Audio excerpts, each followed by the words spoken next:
Hey, everybody, you're listening to the Total Basis podcast, and I'm your host, Felipe. And with me is my guest for this evening, Angel Morales. Angel, how you doing today? Hey yo, I'm doing pretty great. How about you? I'm okay. I'm okay. Uh, yeah, just trying to figure out what to make of this baseball season. And I've been looking at some trends. I've been looking at some players. I've been looking at the landscape of it all.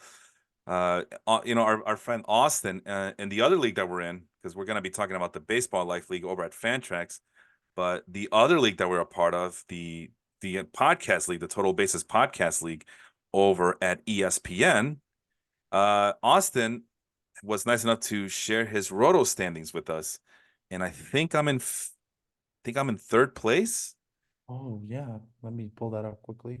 but I don't feel like I'm in third place. It's been such a roller coaster of a season that I'm not. I don't feel like a third place team at the moment. How about you? It's really funny is the contrast of the ages, because I started that just to talk a little bit about that. I started that one, then won six in a row. Now I split my last two matchups. Mhm. So like out of the blue, I was dead last, and now I'm in contention for that third or fourth spot. So it's Yeah. kind of like so random how So everything got paired off. yeah, I attributed like just bad luck in the couple because you just can't win seven in a row out of the six in a row out of the blue, right? It right. must have been like a combination of injuries or kind of like the Vladdy Guerrero wasn't hitting at the same time and Matt Olson at that time. Hmm. And and then next week Olson was hitting better and Vladdy stunk. So it's like stuff like, just to give an example on that team, how it goes. Yeah. Then out of the blue, both of them sink. Hmm. And then now it's kind of been more balanced. I'm facing Carlos in that league. So it's going to be, I expect a loss this week, but at least still be in contention. So Carlos is in seventh place in the Roto standings with an 8-4 record. You are in eighth place with a 7-5 record. So you guys are right neck and neck. Obviously, Carlos's record is one game better than yours, but Roto standings has you guys on the outside of the playoffs because only four teams make Yeah. the playoffs in that league. And Alex and I talked about it too. His team's in sixth place, 5-7. Despite the 5-7 record, he's in sixth place. We looked at his roster, and it's a pretty good roster. So you talk about bad luck. I think he's taking over your spot as Bad Luck Angel meets Bad Luck Alex. I'm in tied for third place with Melvin, but Melvin has a better record than me at the moment, 8-4 versus my 7-5, and I'm actually facing him this week as well. So, he's been quiet all season long, but if he pulls a win out of his ass this week, he's gonna be chirping. Super I told you, City. Supla City. I told you, bitches, Supla City in the house. I'm like the Brock Lesnar of baseball. Okay, guy, Love Melvin. Melvin. You see that he's breaking news now. He posted already about how he broke news with the one pitcher. Oh, the Nicaraguan Yes, Duque. Duque. yes. I forget his last name. I forgot his Yeah. name completely. I just know that he did break a story. But you know, baseball politics got involved, so he had to wait a little bit until it was official. Oh, gotcha. But yeah, he got to break it Awesome. when it finally became official. So good for him. He's taking full advantage of the opportunities laid in front of him by going to those minor league games and interviewing those Latino players. So go check out Melvin at the Baseball Cosmos Facebook page. Anybody else here on the list? So I'm tied for third. Austin's in second with an 8-4 record, so I'm pretty sure he's happy about that. And then the number one guy, according to the Roto standings, with a 6-6 record, Raheel. Make it make sense. You tell me what that means. I don't know. The jokes And are. he was beating the crap out of me because I faced him last week in that league. Oh, really? He was pounding on me. Really, just I was down like 19-1 at one point. Let me check my last matchup with him. It was. But yeah, and then I was losing for like 99% of the matchup because it's a weekly matchup. We do week. Yeah. It's a weekly league, that league, And then at the last minute, I was able to pull a rabbit out of my butt and defeat him by a very tight score. And it was pretty exhilarating, I have to admit. Go ahead. Oh yeah, he beat me up pretty bad. Like 5-14-5. That was that Yeah. was a bad score. So I don't know how I did it. I know my pitching was probably the catalyst and all of that, but Austin says I'm top five in hitting too, which it doesn't seem like it. And that's what we're gonna start with. That is that let's start talking about that. So last year, as you know, there was a lot of rule changes, right? There was to increase offense and have more balls in play and this, that, and the other. I remember a lot of people were saying that this is gonna help the offenses and hopefully encourage more contact. And then me, the party pooper, was saying, I don't know. Strikeouts are the same, contacts are the same, everything stay the same, launch angles stay the same. Everybody, and it seems like these hitters are still trying to really hit the ball hard because launch angle revolution, right? And like, no, Felipe, if you don't know what this is called a small sample size. So, why don't you just wait? Okay, so I waited, kept my mouth shut. In the meanwhile, I was panicking this winter while we were doing the preseason stuff. Yeah. And Alex and I actually looked at the numbers, the league numbers from the past 4 or 5 seasons. And yeah, we did see a significant drop off across the major pitching categories league wide, that the rule changes had made an enormous impact on offense, and the pitching struggled because of it. Well, in preparation for this episode, well, but before I move on to that, my thing was, after finding that out, I go, well, if that's the case, if the rule changes are really going to be permanent, and we can ignore all the other tendencies like the swing tendencies, the strikeout numbers, the plate discipline, the batting eye stuff, the plate approach stuff, the contact rate stuff, all those other numbers. If we can just ignore that and assume that these rule changes are really going to revolutionize the way teams do offenses moving forward, then my thing was, you really have to go out and spend a heavy premium, and use a lot of draft capital to select a lot of the premier pitchers out there. I mean, I guess I'll start with that. What was your approach coming into drafts in the 2024 season this year? Um, I was looking a lot for availability too. Yeah. That's the first main reason. In terms of in terms of really statistics, I always thought that those statistics really mattered, but I wanted to look like the availability plus those hidden gems like, ground ball rate or steal percentage and stuff Hmm. like that. But at the top of the list was like how many games does he play in contrast of how many games does he misses. Because at the end of the day, that's the biggest value. Outside of like the whole, exit velocities and the weighted on base average, stuff like that. At the end of the day, it's all about the availability of those players. Yeah. So that's what I was looking more. And then even that's hard to gauge. That's very hard to predict. I'm looking Yeah, at your roster in the Baseball Life League, and you just lost Mike Talkman.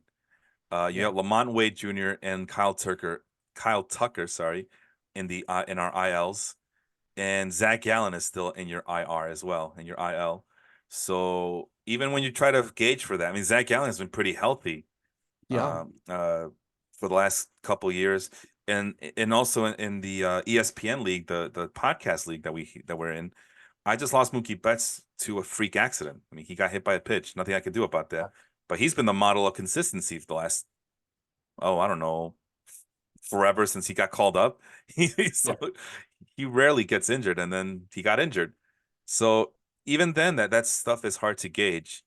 But I was fearful. I guess, yeah, fear is a good word. I guess you could put it that way.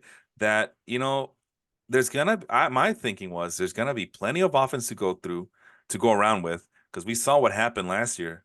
We saw guys take advantage of no more Home extreme base. shifts. Yeah, the bigger bases and the friendlier rules towards stealing bases. So we're gonna see more offense, but pitching, you got to get those really good pitchers early and often, and that's what I did in both of this league and in the podcast league, and even in the points league. Although there's an argument to be made about points leagues that pitchers are more important, but I basically drafted like Aaron Judge and Jordan Alvarez were gonna carry me the entire season in the points league that I'm in. So, but name of the game: pitching, pitching, and more pitching. So we fast forward to mid June of 2024. And boy, was everybody wrong about these rule changes, because even remember in April and May we were talking about, oh man, all these starting pitchers, all these major big name pitchers, they're getting hurt left and right, all over the place. I mean, the velocities, the rule changes, they're gonna kill the pitchers, and the pitchers were like, yeah, okay, whatever. Uh, on base percentage is down this year. Slugging percentage is down. Last I checked, runs scored and I think even home runs were going to be down this year at the pace that they're going. I don't know if I did it right or wrong or not. You tell me if you got the same numbers. Although I didn't write the numbers, but when I was trying to do the pace of how many runs are going to be scored by the end of the year, it was way down. Like it was going to be about, I would say, close to 100 runs less than last year. BABIP, batting average on balls in play, is down. Like it's really down. It's a 4-year low going back to 2021. So, but again, batted ball data pretty much stay the same. Walks and strikeouts is pretty much similar. Swinging tendencies are the same. Contact rates are the same. The one thing I did notice, Angel, and you let me know what you think about this, is that launch angles are up. Okay. Okay. And velocity, fastball velocity is also up. Oh, So nothing has changed. Like the fundamental makeup of this Major League Baseball game that you and I love and watch and are fans of, these new rule changes came and nothing changed. The only thing that I could see changing for the better was that the fielders adjusted to the new rule changes and not doing the shifts anymore. And okay. we forget that we're in the middle of probably one of the greatest eras of fielding right now, because the players are better, faster, they have bigger bursts, they cover more ground, they have better equipment, better technology, so on and so forth. Thoughts on anything I just said in that whole spiel there? It's pretty interesting, like how a lot of the concerns, like of all the rule changes, just doesn't seem to affect at the moment that much. And especially like I was thinking with the bigger bases and the pitch clock, a hitter, I would think that it will be more patient, more um have more control of the zone. But all the average numbers are down league wide Hmm. from what you want to display and what I see here on Fangraphs. Yeah. Like, what's so I don't understand what teams are looking at right now and what they are, because I mean, one would think like, you have an extra inch to get on base. That should help the team get more on base. Now the You one have I was gonna say really quick, stolen bases seem to be healthy. I mean, look at Ellie De La Cruz, right? Stolen bases seem to be healthy at the moment. And if I'm doing the pacing correctly, it's gonna shatter last year's mark by at least 100. Like I could be wrong. I think you're more of a numbers guy than I am in terms of calculations and stuff. But it looks like we're on pace to see more stolen bases, but we're gonna see less runs at this current rate. So it just I don't want to say it, Angel, because then people hate me for saying stuff like this. I'm just look saying. like in terms of stolen bases, it looks like there's 1,500 around 1,600 stolen bases right now, Mhm. and we're a little bit less under the limit of like half the games played Right. and with last year, right? Hmm. And basically it's more than it's almost, and last year we had 2,486 stolen bases compared to now, up to now, 1,589 stolen bases. Yeah. That means that we're still only 900 stolen bases away to reach that mark. Oh, sorry, my bad. No, I had it sorted wrongly. Yeah. Same. Um, Go ahead. okay, so it looks like we're a little bit under the average because now I see it that it was 3,500 for stolen bases. Sorry, I had it per stolen bases, measured, not by seasons. Yeah. Yeah. It'll do that to you, by the way. So I know what you're talking about. Go ahead. Oh, you're good. Go ahead. Um, It looks like it's 1,600 and last year was 3,500. It Yeah. looks like it's still healthy. It's gonna look like last year, like where there was more excitement on the bases when people got on base, they were more prone to steal the bases. And if you compare it from 2023 and 2022, the caught stealing only increased by 50. Mm. So it's not really like, there was a crazy amount of opportunities. They had more successful opportunities while getting the caught stealing at the same rate. So it was kind of like, and it's looking like the same this year. So stolen bases look healthy, but I'm really concerned what you brought about the OPS and the on base and the slugging, like And the big one, the one that people always clamor for, like batting. batting average. Oh, batting average is so important. Batting average, it turns out it doesn't matter. And batting average is down anyway. So even with all these rule changes to help increase contact rates and batting average and put more balls in play, none of this is helping anymore. The 248 last year, 241 this season, and we're seeing it across the board. I mean, I don't know about. Let me ask you this: waiver wire. When you want to pick a new hitter off the waiver wire, Yeah. are you are you happy with the options you have on waiver wire? I was looking through it right now because I was trying to see if it was worth keeping Lamont Wade Uh-huh. just when he comes back. Yeah. See if I should replace him or keep what I have or look on the waiver wire. Yeah. And it still wasn't that. It was like, Oh, it sucks. okay. Compared to like recent years, I noticed that this year I've been like a little bit. I mean, I still do it because I still have to replace some injuries to players that don't play anymore or some players that were DFA'd and stuff. But I'm like, I don't know if I'm getting a gem on this guys or something. It's just like, I just filler for the for the bench. Yeah, and in hitting, there's usually more depth in hitting, especially last year. There was a lot of depth because of the rule changes. This year, Yeah, it's even worse. And then not only that, but pitching's not even is not that better. Bullpen bullpen's easy. Like for all the yeah, reasons we've been talking about all season long. The bullpen guys are might as well they're like the basketball players of Major League Baseball. You know what I mean? In terms yeah, of if let's say fantasy basketball, sorry. You and I are on a fantasy basketball team.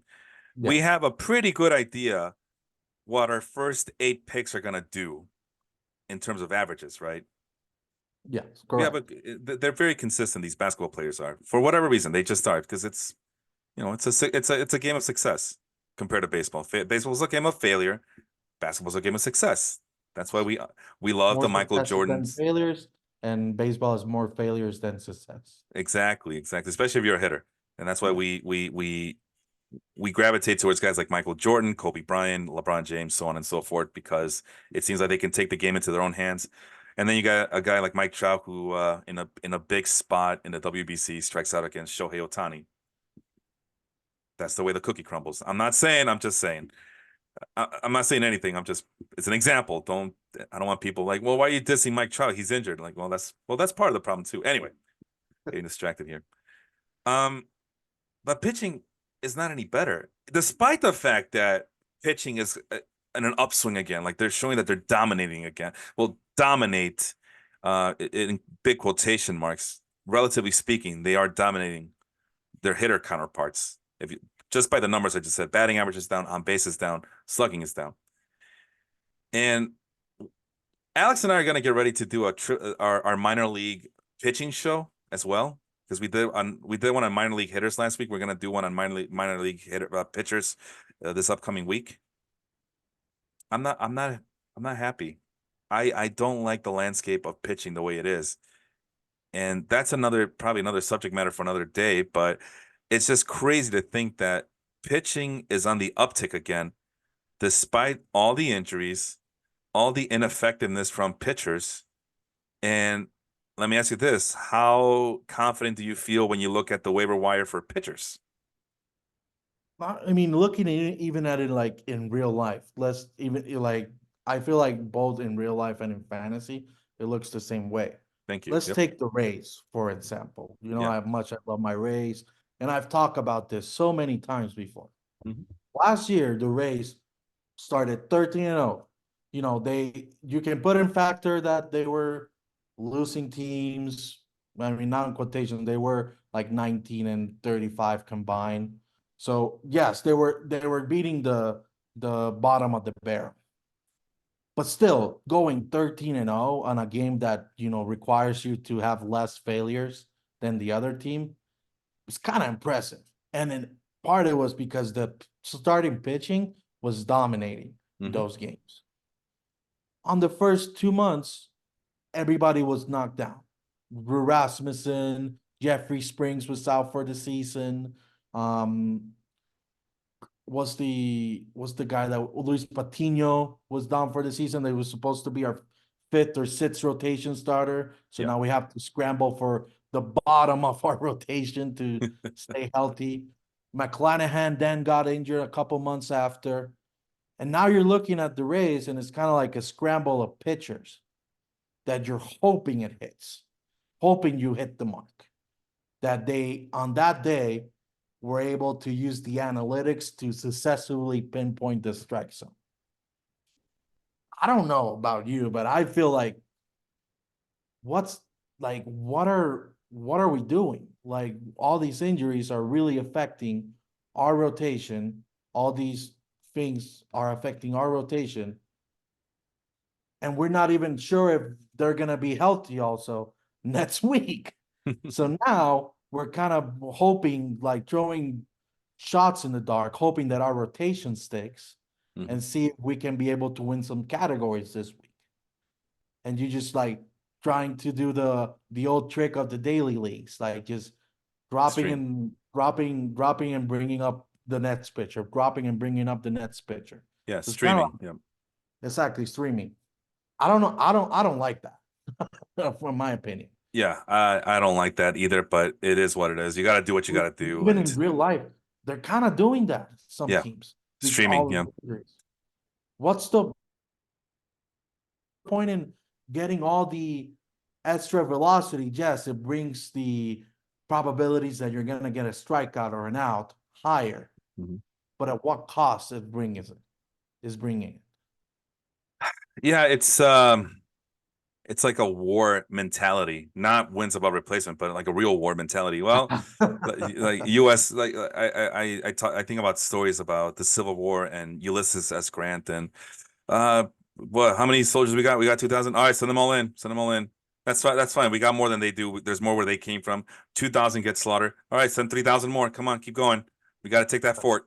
What? They all died. All right, send 4,000 next time. I don't know. Keep sending them in. I think it's Keep the same thing with. reproducing. I'm sorry. What? Keep reproducing. Keep reproducing. Yeah, that's what happens after war, right? Yeah. As the baby boomers. Yeah, But exactly. really quick, I just wanted to point out that velocities are up according to Pitch Info velocity. So as you know, Angel, there's many websites, many companies that keep track of all types of things. So Pitch Info, not Statcast. Statcast has the fastball velocity for starting pitchers, by the way, at about the same as last year at 93.8 miles an hour. This for Pitch Info, I think that's what I was watching earlier when I was seeing earlier when I was trying to figure out whatever minute differences I can find. Last year they had the velocity at the four seam fastball velocity at 93.9 miles an hour. This year they have it the four seamer average for starting pitchers this year 94.1 miles an hour. As you know, it's a game of inches. Even that 0.2 of a difference could be major. Sinkers 92.8 last year. Yeah, 92.8 last year. This year, 93 miles an hour. So again, 0.2 of a difference, but that's according to What about the pinch info. splitter? Splitter? You want to know about the splitter? Yeah. Velocity? That usually stays at 86.2 miles an hour. That's been the same since Okay. 2022. If you want, the cutter has seen a big uptick in velocity. 89.2 last year, 89.6 this year. Although that brings up another question is how much of it is being used. So, uh, I was just slot. asking because the splitter, they usually say that it's one of the ones that affect when you throw it more, like Mm, on the arm. So yeah, that I was thinking like if they're throwing it harder, then what's the you're yeah. busting your arms faster. Right. But it's only okay. So I'm looking at the pitch info pitch type. Splitters are there. Well, there's actually an uptick, but it's still low at 3.2% usage rate across all starting pitchers across all teams. Fastball usage is down, but sinkers are way up from Same. 13.8% last year to 15.6% this season. What do you think about that? That's a that's a pretty sizable uptick compared Yeah. to like 2% is still a tad big in numbers when you have a lot of pitching Right. options. And for the contrast, the four seam fastball usage, it went from 32.7% last year to 30.8% this year. And since 2021, fastball usage across starting pitchers in Major League Baseball has seen a decrease. It's been decreasing since 2021. So there's a change. So it's not just I mean it's still the most used pitch of all of them, but we're seeing a decrease, and it looks like maybe they're having pitchers rely more on sinkers. Last year was the I'm only looking from 2021 until now.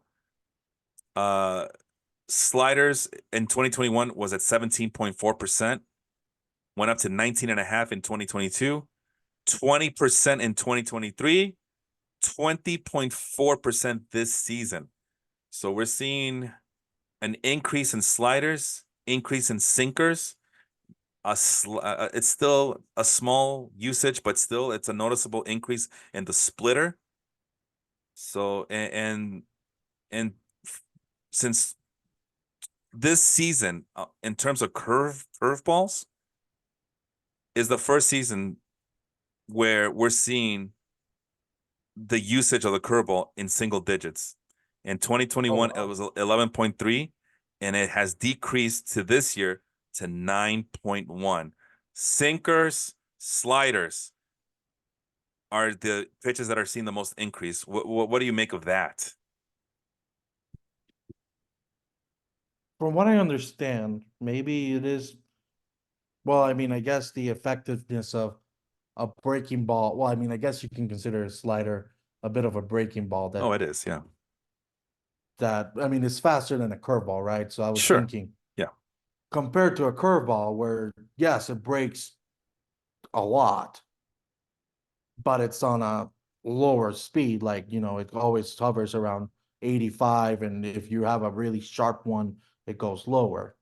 Compared to a slider, this doesn't break as a curveball, doesn't go all the way around the zone most of the times, but it breaks sizable and it's a sizable break Yeah. that you can control with like a 91, 90 mile per hour speed.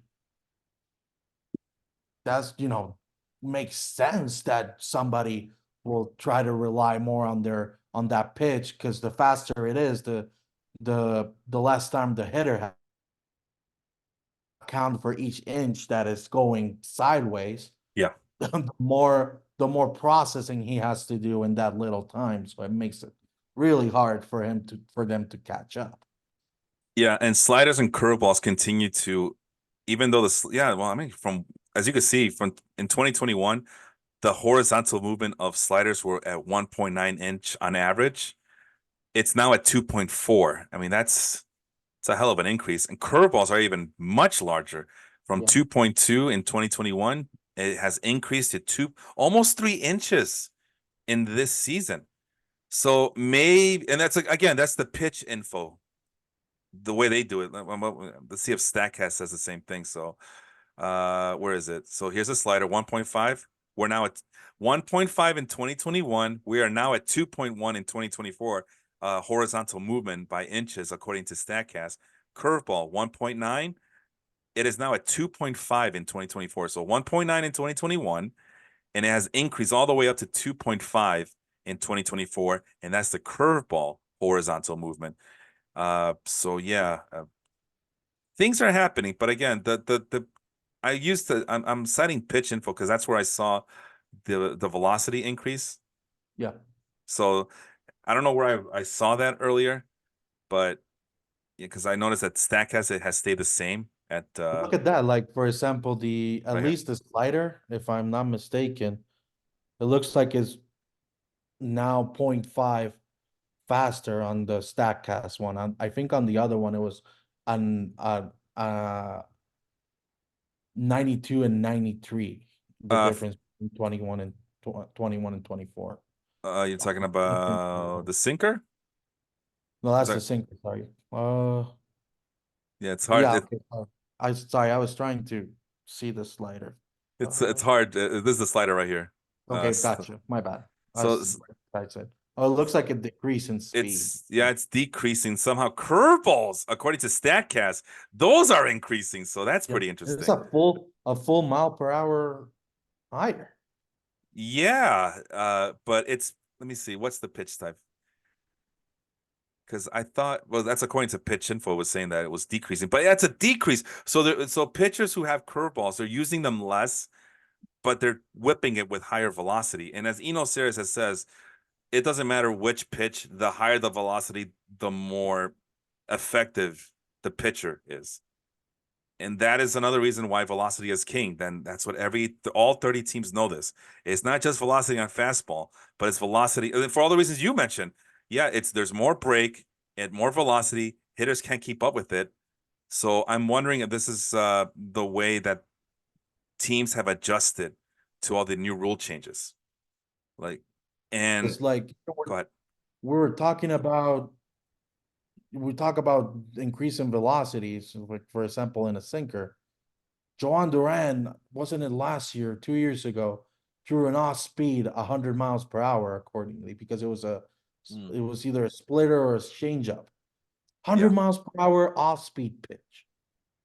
What the heck are we talking about? Like Yeah. how the heck can you like I don't know if it was considered, but at least pitching ninja, Rob Friedman was talking about that it was an off speed pitch because it was a changeup. But it's Yeah. like, well, shoot, what big difference is from throwing 102 to 100 if that's his off speed? I guess Oh, 2 miles per hour is that big of a difference. I mean, we've been just raging here on this podcast alone. We've been just enamored with Emmanuel Clase because not only does he come with a 100 mile per hour fastball, but he also comes with a 100 mile per hour cutter. Yeah. So these pitchers are going crazy, and if they can stay healthy, it's I mean they can be super dominant. But like you mentioned, it does come with a price. But I mean, this is what these pitchers have resorted to. Okay, you're gonna have all these rule changes on your side. Okay, we're just gonna double up on what we've been doing the last 5, 10, 15, 20 years. Velocity, velocity, and we're gonna get our strikeouts, and we're going back to the way things were. And like I mentioned, if I go to where am I now? I'm on starting pitching. I go back to batting. Am I still okay? That's all right. 2021, 2024. And where was I? Let's go start here. I mean, BABIP is down 288. I mean, that's a since 2021, that's a 4-year low. Like Wow. 288, that's nothing. Those are soft grounders to shorten second base. But oh, is that really it then? Is it because they're trying to? You just mentioned that they're increasing sinkers, so that means we're getting more ground ball pitches, right? More grounders? No, it's about the same from last year. It's been about the same, slight decrease, but about the same, right? Because launch angle. But even with the launch angle and all these other things that they're trying to do, fly balls have basically stayed the same. Pop ups have stayed the same. Batted balls have stayed the same across the board. as you can see. Pull rate, it's about this. I mean, last year they went crazy, and for good reason, because no more extreme shift. Well, they're not pulling it as much as last year, but still, it's going back to 2022, 2021 numbers. The Oppo rates, it's about the same. I mean, that's what I mean. Nothing has fundamentally changed that much. So what's the begs the question again Yeah. that we had before the rule changes, when the rule changes came, and after, what was it for? Yeah, Like, and I'm glad you brought that up because I've been trying to think the same thing because I've mentioned it before. Like, well, I mean, everything's the same. Hard hit rate's the same. Barrel rate actually went up last year, which is weird. That barrel rate went up. That oh means yeah, that look at this launch angle. 12.6 in 21, 12.7 in 2022, 12.8 last year. Oh, okay. So offenses are opening up, no more extreme shifts, more stolen bases. We're gonna make baseball 1924 again, right? Launch angle 13.2 degrees.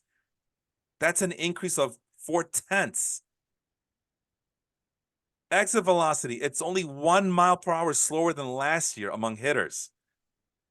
39% hard hit rate is right along where it was increasing to begin with a little bit. Everything's staying the same, but production is down. And the only thing I can think of is let's go to fielding, right? And true. then we'll try to answer your question there. But uh, okay, look at this. Defensive run save. That's from the Fielding Bible. That's their statistic. Total defensive run save runs above average, right? We know what DRS is, right? Can we all agree there?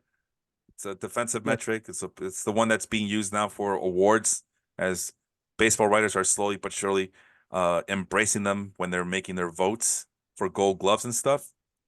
Although I'm kind of curious what does RTS stand for? Oh, I'm hovering it. Doesn't say yeah. So I don't know what RTS stands for. That's a good one. I'd like to find that out. But let's stick with DRS for now. You see that, Angel? 2021, it was at 480. 2022, 537. Remember the boring ass year? Everybody's just hitting for home runs and that's it. Make baseball great again. Okay. No more extreme shifts. Look at that big decrease in DRS from 537 in 2022 to 273 in 2023. And then guess what happened in 2024? It's And almost the same as last year, but how many maybe months half. have we played? How many months have we played so far? 3. 2.5, right? Yeah. What And the these players are wonderful, man. They're awesome. They are freaking awesome, dude. And it just boggles my mind that people are so into seeing what is wrong with the game than actually applauding when this stuff happens. Fielders have adjusted. And look at the difference, the stark difference on the far right column. Yeah. That's like defense value or That is a defense. defensive value. I don't know how that's measured anymore. I used to know, but everything, Look how drastically to negative 12.3 last year. yeah, And now it's even higher than that year, and we're still halfway through the season. yeah, So like defense has seen the biggest impact on this. Whether it's one, the hitters they can't adjust to the hitters pull side anymore because the shift has been banned. And also the pitchers have been pitching so incredibly fast that they don't even see a lot of balls in play anymore because there are more strikeouts. and the few balls that they do put in play, because believe it or not, Angel, contact rates are up. You don't believe me? Here, let's go back to batting. I believe you. No, no, no. You gotta show. No, I don't think people believe me, bro. I think people think I'm just making this stuff up. I've been accused of such things. Let's make sure this is sorted correctly. Here we go. Swinging tendencies are about the same. Outside, I look at outside the strike zone. These hitters aren't chasing. Look, they're not chasing. Look, they're not chasing. They're actually not chasing like they were last year. Okay, they're being more aggressive in the middle of the plate, but overall swing percentage, it's about the same. So that hasn't changed. Even with Javi Baez playing games, You know what I mean? Yeah. Contact rates. Okay, contact rates. Well, it's because these players, they don't do enough contact. Okay. Contact rate outside the strike zone, that's actually gone up. Make it make sense. So from last year, it has gone up. And obviously contact within the strike zone, it's similar. If you want to say, if you want to call it an increase from 85.4% last year to 85.8 this year, okay, fine. It's a small increase, but still, it's fine. Hitters should be attacking the strike zone, right? That's the strike zone contact rate. But overall contact rate, look at that number from 76.1% in 2021. That has increased. Uh, A has full in, percentage. yeah, almost a full percentage. It has increased linear in a linear manner to 77.1% this year. And there's still no offensive production league wide to show for it. And it's not like these pitchers are being sneaky. They're pounding that strike zone compared to last year and Oh and yeah. and, and in 2022. So in 2022, that was another pitching heavy year. 2023, it was a hitter friendly year. And this year they're pounding the strike zone and we're in the middle of another pitching friendly year. Swinging strike percentage, it's actually down this year for hitters. I am in the hitters, right? It's down for hitters. So they're actually being more patient. They're attacking that strike zone like we saw here at 69.1% inside the strike zone swing. And here, contact rate inside the strike zone. They're attacking the strike zone. And you know what's happening, Angel? Pitchers are like, all right, see, like you mentioned, see if you can catch up with this. It's okay, it's cool. I got a gang behind me. They'll catch everything. This is the only explanation I have here. Like, how is it that you're usually a decrease in swinging strike? That's disaster, especially in this era. Would you agree with that sentiment? Well, yeah, I mean, if you're not swinging, then you're looking at more strikes and you're getting more strikeouts. Yeah. So these hitters are not getting fooled as much. Pitchers are pounding that strike zone. Hitters are attacking that strike zone with more aggressiveness, but we're not seeing the production, and it's leading to a very low batting average on balls in play. And again, the solution is pitchers are throwing harder. They're throwing more pitches with movement, like the sinkers, the curveballs, the sliders. And I feel like they're throwing more pitches with movement that still maintain a high velocity. Yeah, that's what I was trying to get at. Yep, you're right. Combination of things, right? Like we were Yeah, talking there, the difference between a fastball and sorry, not a fastball, a slider and a curveball is very different when you compare it like a 90-mile-per-hour slider versus a 85-mile-per-hour curveball. Even though the sharpness of the horizontal movement is bigger on a yep, curveball, yep, the hitter can still prepare, even load a little bit more for it to have more contact if it's on the zone. right. But a slider, you have to prepare like it was if it's a sinker, if it's a cutter, but now it's breaking even more than those. Yeah, it's breaking harder and faster. Yeah. And that's the only solution I can come up with. That offenses are down, despite the fact that everything has pretty much the same. If anything, hitters are being more aggressive. I mean, we saw the launch angle. They're not giving up on that launch angle, Yeah. but we're not getting offensive production. And I can already hear people say, "Well, okay, well the hitters need to do more." Well, they are. They're getting more contact. That's what people wanted, and fielders adjusted.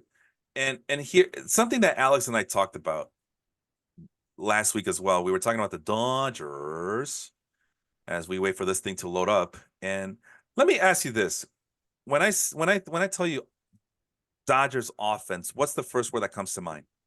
Dodgers offense, Yeah, when I say Dodgers offense, what's the first word that comes to your mind? Shohei Ohtani. Okay, that's two words. No, I'm joking. No, but oh wow, he's batting leadoff. I did not realize that. What we did notice is that it's a lot of big names at the top, and then a bunch of no names on the bottom of the lineup. So once, Kind go ahead. of what I try to say. Like it's just like that flashy name and nothing else. I mean, now that Mookie's injured. Yeah, it's a top heavy. That's the conclusion we come up with. That's the top heavy lineup. It's Shohei Ohtani, Mookie Betts, Will Smith, Freddie Freeman. If you want to include Teoscar Hernandez, Okay, I'll give it to you. You want to include Andy Paquez, the rookie? I guess. But then you get to Jason Hayward, Miguel Rojas, Cavan Biggio just got picked up, Gavin Lux, and then over here, Austin Barnes, Kike Hernandez, Chris Taylor, Miguel Vargas. Uh, yeah, they They don't were have a good in the lot. past, but they're not good anymore. Well, bottom line, guy. Bottom line here, as you see when I turned to 2024 stats, they all suck on offense. The bench, they have no depth whatsoever. Once those first 4 or 5 guys are they get through their plate appearance, it's downhill from there. But it's not stopping them from getting a 45-29 record and being 8.5 games above the Giants right now. 9 games ahead of the Padres, 9 games ahead of the Diamondbacks. It's not stopping them. And you know what I come and that's okay. So that's if the best team, I mean, sorry, one of the best teams, if not the very best team in the National League. Would you agree with that? Yeah, no, Okay, that's so true. I'm not just you're not accusing me of kissing Andrew Friedman's butt like I always do, okay? Right? No, I mean, Okay. who is in their comparison? The Phillies? I honestly I think I can hover here. 48, yeah, Phillies. And they're actually Just the very best team. So you could say the Phillies are much better. Well, we'll get to them in a little bit, right? We'll get to them in a little bit. But it's a getting to stick with the Dodgers. First 4 or 5 hitters, stupendous. After that, hitters number 6, 7, 8, 9, and then the bench, you're not getting any offense. And you know what I realized, Angel? And I think all teams are doing this. They what's up? the Dodgers have basically given up on the idea of having those big bats coming off the bench for pinch hitting roles. You can blame the designated hitter for that, or you could just blame the sign of the times. The rule changes made it harder for some fielders with no gloves, with leaded gloves, to play on an everyday basis. And it's to the point where maybe a team like the Dodgers are like, yeah, we rather have guys who can play versatile, who can play all over the field, like Chris Taylor, Kike Hernandez, Austin Barnes. He's the personal catcher for certain people, but he could field if he has to. He can get out of the crouch and field if he has to. He can play some third base, right? Last I Yeah. checked. I don't know if you want him to, but if it comes to that, he's your guy, right? Miguel Or if, Vargas, go ahead. or if anything, if you have to give Will Smith a rest day, you have him. Yeah. And Austin That's Barnes, the main purpose.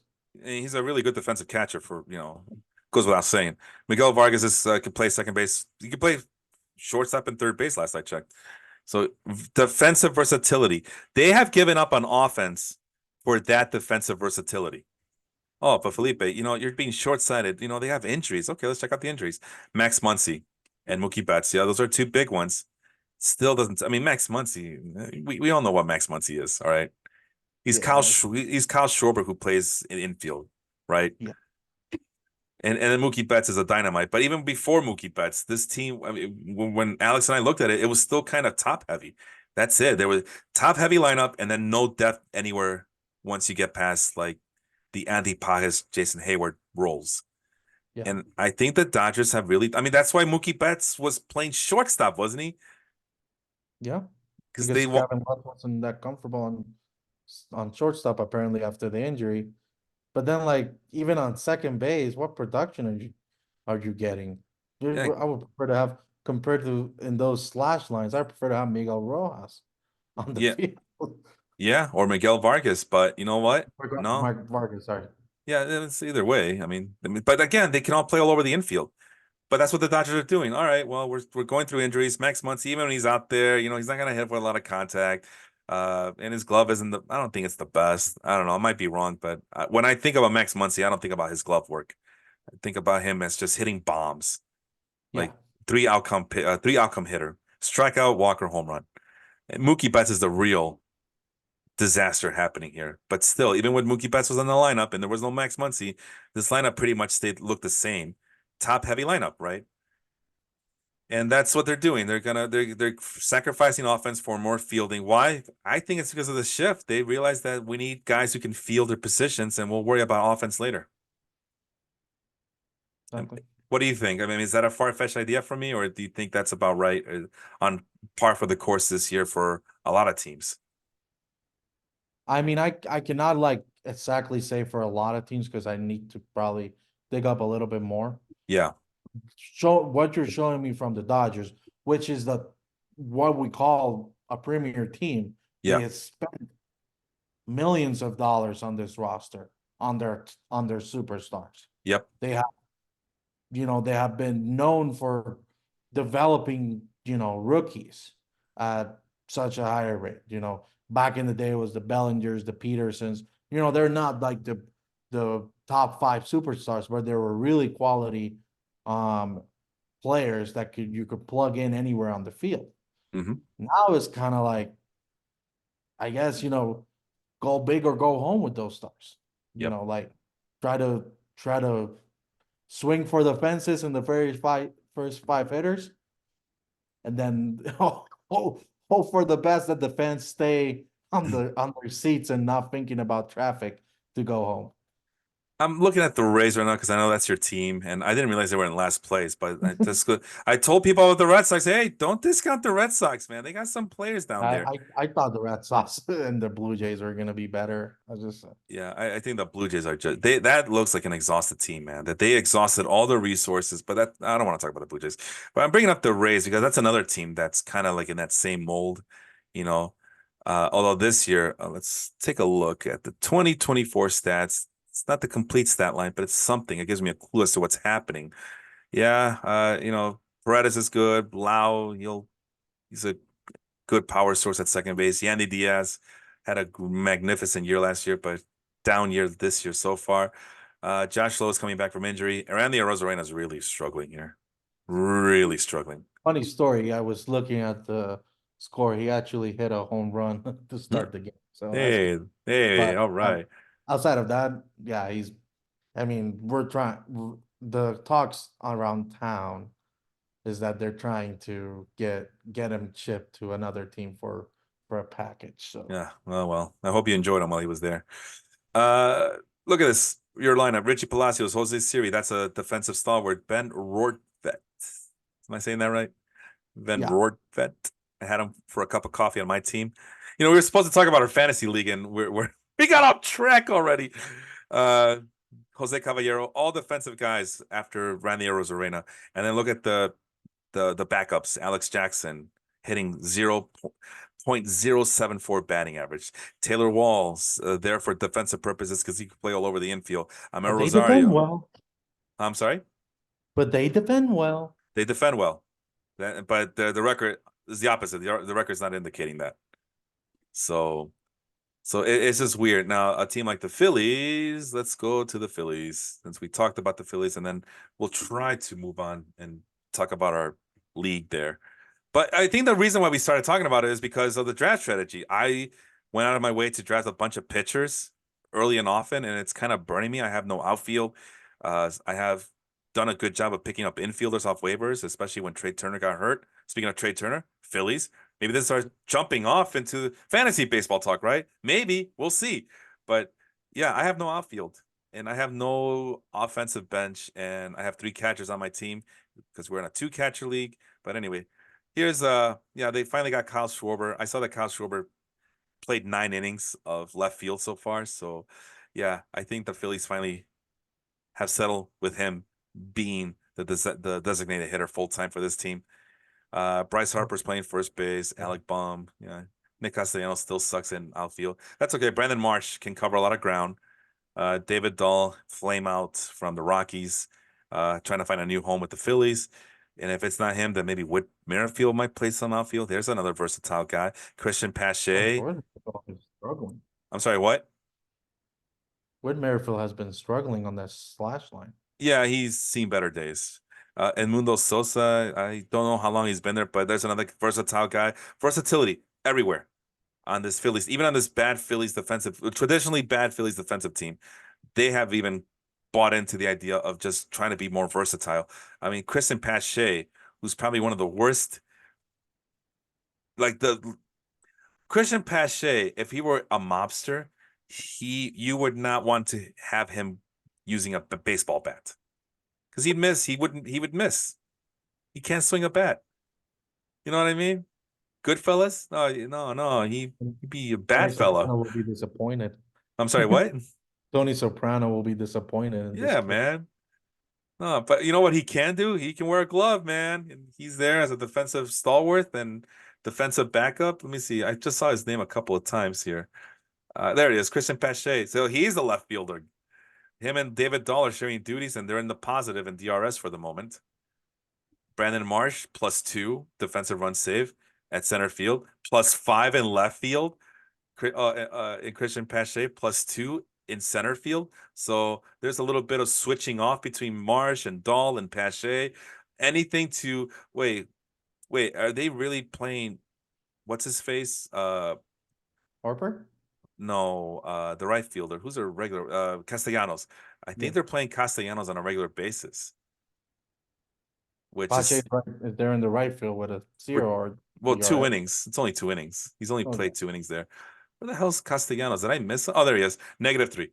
Yeah, that's about right. That's about right. So yeah, they don't want his bat to leave, but they'll play. Occasionally, they'll put in Brandon Marsh. Occasionally, they'll put Pache. Occasionally, maybe they'll put in. Did I see who else was put in right field? Oh, I think that was it. Couldn't you filter it for position? No, but I could sort it by position. Oh, there we go. That's what I was trying to say. So yeah, they don't want Castellanos' bat to leave anytime soon, which is weird because his bat sucks too, right? Yeah. Yep. Yeah, 266 on base percentage. Yuck. Yuck, yuck, yuck, yuck, yuck. All the Cubans are sad right now. But they'll live and die with Castellanos in right field full time because they have guys who can cover a lot of ground with Brandon Marsh, Christian Pache. So even the Phillies have they don't have a lot of bench pieces that can, a pinch hitter that can come on in the bottom of the ninth and see if he can get a 3-run home run and save the game for themselves. No, if they need a pinch hitter, they're screwed. But I think it's a combination of designated hitter usage and what's the other one? The extreme shifts no longer with us.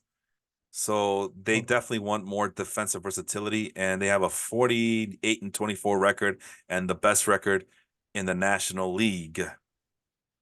So any other team you want to look out before we move on here? Dude, give me 1 second. You Let's want to? just let's just look at the Yankees for a Yeah, sample. I knew it. I knew it. I was even going to say you want to look at the Yankees, don't you? Yeah, you do. I just want to look at the Yankees because they have been the biggest improvement in baseball, right? Oh yeah, oh, yeah. The last year. And I know Compared this with because I've never seen Vince so happy. yeah. I I I am not enjoying that as a division rival, but Oh Lord. Okay, here we go. Because the Yankees still have that stench from the last couple of seasons of just I'll agree with this much with Vince that just mismanagement of the roster up and down. But even with Juan Soto, what's the thing about Juan Soto? He sucks as a fielder. Yeah, I'll gladly take the 18 home runs and the actually, 592 slugging percentage in a pitching dominant year that 2024 has been.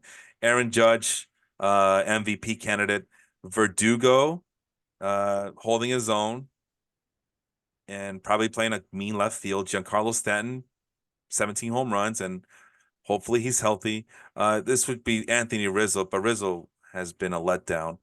yeah, Ben Rice is up and trying to replace him. Gleyber Torres, struggling so far, but we know what Gleyber can do. Austin Wells might be the catcher of the future. DJ LeMahieu playing third base out of necessity.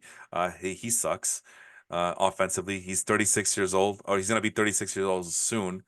Not sure how much we trust him, but we know he could play all over the infield, yeah. except for shortstop probably. And then who's on the bench? Jose Trevino, who's there for defensive purposes, but according to our guy Melvin, he has no pop speed, no pop up time. So 9 stolen bases were given up by Trevino against the Red Sox on Sunday.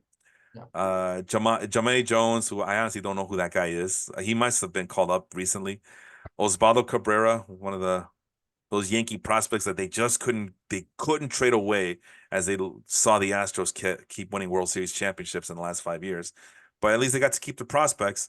Hey, where's Oswald? Where's the other guy? Oswald. Peraza? Peraza, where the hell is he? I don't see him anywhere. Probably he's injured. Yeah, of course he is. Trent Grisham, another versatile outfielder. Uh, probably spell all those guys again. All those guys, maybe Soto and as a defensive replacement. But yeah, kind of similar makeup as all the other teams we talked about. Um, not as defensive, versatile defensively as the other two teams we saw, especially the Dodgers, especially the Phillies. But this is probably the most versatile team I've seen out of this Yankees lineup in a long time. And yeah, Rizzo and John Birdie are hurt. I don't know if you, Tom Brady is a good option to have from the bench yeah. to have a versatile. I mean, he could play a couple positions and also put as a pinch runner if you have stand and get a hit only on the ninth inning. And there's Peraza. He could play all over the infield too if need be in the minors. Jason Dominguez just got back from injury, so I don't know what his what his role will be on this Yankees team or whatnot. But if all fails, Rougned Odor is there in the Yeah, that kid minors. Spencer Jones that's breaking in the minors from what I heard from them. Spence, yeah, but I don't think he's helping this year. Spencer Jones is where the hell is Spencer Jones? This is still AAA. Okay, he's probably in AA. There he is, Spencer Jones. So yeah, I can it's gonna be a while. It's gonna be a while. So that's the Yankees. So that's the name of the game. If you want to win, you got to have versatility defensively. You got to have it. and a top heavy lineup. Even the Red Sox, who traditionally speaking are usually a power hitting ballpark, a power hitting club. You think about the Red Sox, you think about guys who are slow, but they're Yeah. there because they can hit it over the green monster. This must be one of the fastest, most versatile. I've been using that word a lot. Versatile uh lineup I've seen from them in a very, very long time. I mean, they're super. David Hamilton just got called up sometime in the last few weeks or so. He's been hitting really well. 18 stolen bases already. Also that. Jaron Duran, who has been with the team since the very beginning, and as you can see, he leads the team with 336 plate appearances, has 17 stolen bases. He's also fast. David Hamilton's like, yeah, hold my beer. He's already caught up to him in half the time. It's crazy. You got the big thumpers there, Tyler O'Neill, Rafael Devers, Masataka Yoshida just came back. So it remains to, but yeah, he's probably the exception to my case here about the versatility because he's not being trusted with the glove right now. But Emmanuel Valdez can play all over the infield. Last I checked, Dominic Smith is stole a base the other day, which is to my surprise. But yeah, more of a He can also play the outfield from what I understand too. that's So right. Sedana Rafaela, the rookie, or I think he still qualifies as a rookie, could play all over the infield, play all over the outfield. I mean on the fan tracks, I actually was looking at the waivers earlier when we talked about it. He's listed as a second baseman, shortstop, and a center fielder. So imagine having like a versatility for two of your top positions in Yeah, shortstop and center field. You can be able to rely on, oh, you know what? I think I mean, he's playing center field right now. But oh, let's say David Hamilton, I can just plug in Sedan Rafaela to the shortstop and put Jalen Durant to center field and Bobby Dalbec to. I mean, I guess you don't want somebody slow to cover also that green monster, but you know yeah, what I mean. Like in a road game, you could put him on one of the corner outfields, and yeah. You can move pieces all over the place, except for Yoshida. He has to be at DH, but yeah. and Rafael Lovers has to play third base. He can't play anywhere else unless you try him at first base. That's okay. Romy Gonzalez, he's a utility, and it looks like he just got called up recently as well. Romy Gonzalez is listed as the utility piece, and Rob Refschneider, was he a former Rays player as well? Sounds like a former Rays, honestly. Yeah, and he's pretty versatile in the outfield as well. Sorry about that. Something But it caught in my looks chest. sounds like a older type of Rays. Like I'm just checking his teams. No, he. Oh yeah, he actually played on 2018, but just one. Oh, They could have sworn he so was there longer. And they're still waiting on guys like Tristan Cassis to come back, Vaughn Grissom, who could play both second base and shortstop, although I don't know about the strained hamstring and how he'll react to it. Trevor Story was going to be the second baseman, but he can't stay healthy. Weiler Abreu uh, has a sprained ankle for the moment, but I know that he was I believe that he was in a lineup on a regular basis. I don't remember exactly. Trying to check out his stats right now, really quick. Yeah, he had 189 plate appearances. Oops, sorry about that. 189 plate appearances already. 6 home runs, 7 stolen bases. He's having himself a really good year this year. Yeah, And it's really good. yeah, 24-year-old Weiler Abreu. So keep an eye on him when he gets back from injury. He might be helpful to fantasy teams. And with that said, let's see if we can talk about some fantasy for the next, let's call it 15 minutes. You want to do 15 minutes of that? Let's do that. Alrighty, I'm just setting the clock here. There we go. All right, let's go over to Fantrax here. Thanks for humoring me on that. Is this your team? Yeah, so we're short on time. I know that we were supposed to, we got really sidetracked with but it's related, right? Because last year affected how we drafted this year. So you just said that you were looking for availability, getting guys who don't get us hurt as much. And what was the other one? Speed. I was looking maybe like a speed percent, like a still stolen base percentage, like maybe more stolen bases than caught stealing. You know, because some guys can be able to steal 50 stolen bases, but if they're getting caught stealing 50 stolen bases, then that kind of hampers your Yeah, one like categories. like this guy, Jose Siri, 7 stolen bases, but he's been caught 6 times. That's on your He's team. on the bench. Oh, okay. And uh, some Go other ahead. players, like Ryan McMahon, yeah, he's been caught 4 times over one, but I don't have him for my speed that much. So Yeah, he's there for power and for that course field effect. And he's actually having a really good year. I've been bashing him for the last three or I four years, but remember.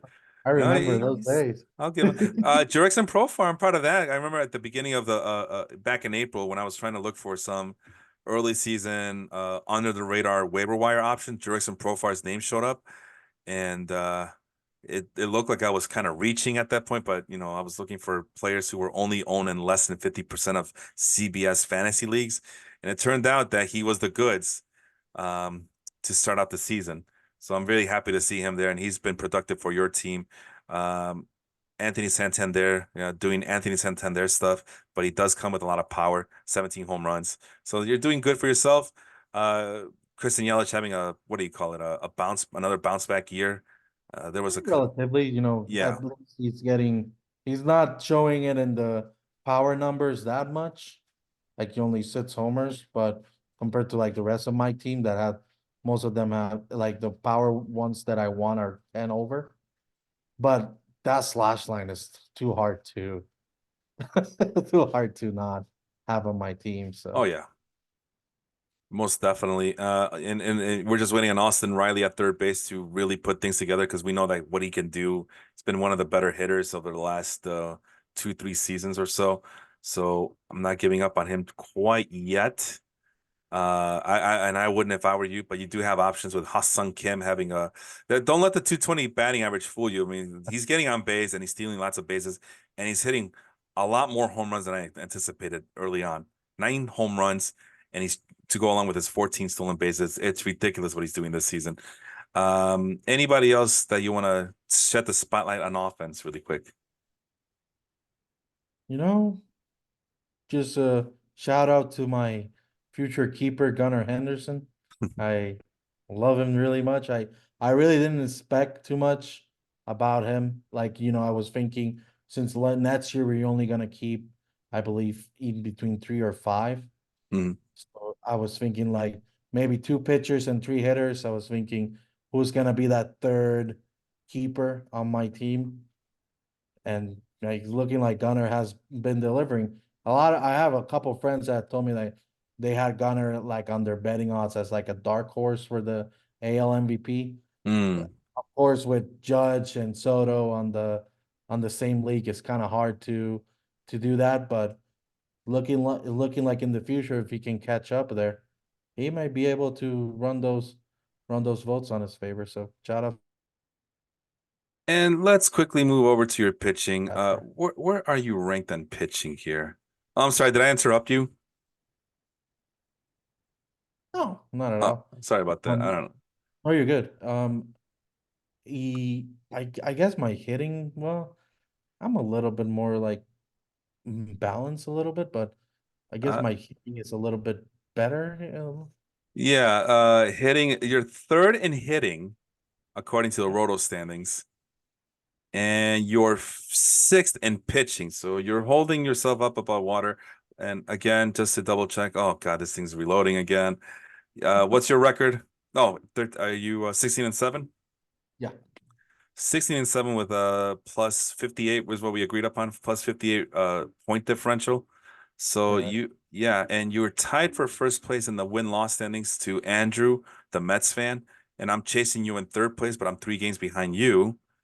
Although I do have a I do have a higher point differential. Last we did this, I think I was at plus 60, you're at plus 58. Last I checked, 60 defeats 58 all the time. That's not me, man. Those are Michael Jordan rules. And he's the Yeah. GOAT. He's the GOAT. That's the Bill Russell rule. Let's say. But yeah, so we let's go back to your pitching really quick. You are the star of the show, so we're gonna focus a lot on your team right now. What player has made you happiest to have him on your team right now? Pick one I player. always, I'm a Puerto Rican. I've always been very, I had my share of love hate with the Javi bias and the Carlos Correa Hmm. that have been like, stars in the past, but now have been a kind of shell of themselves on the last couple of years.